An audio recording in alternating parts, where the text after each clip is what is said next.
Marhaban ya Ramadan. Mari jalani puasa Ramadan dengan mengubah pola hidup menjadi lebih sehat.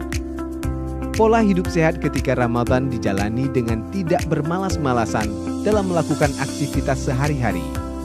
Mengkonsumsi aneka sayur dan buah sebagai sumber energi yang bermanfaat untuk menjaga stamina tubuh, serta memperbanyak minum air putih ketika sahur dan berbuka. Meluangkan waktu minimal 30 menit dalam sehari untuk melakukan aktivitas fisik seperti olahraga. Dengan berolahraga, dapat menimbulkan banyak manfaat baik bagi tubuh.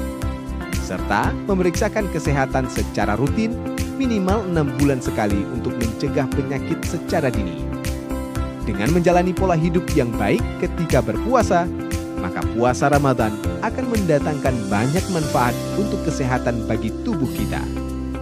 Tubuh sehat, ibadah lancar, puasa pun terasa menyenangkan.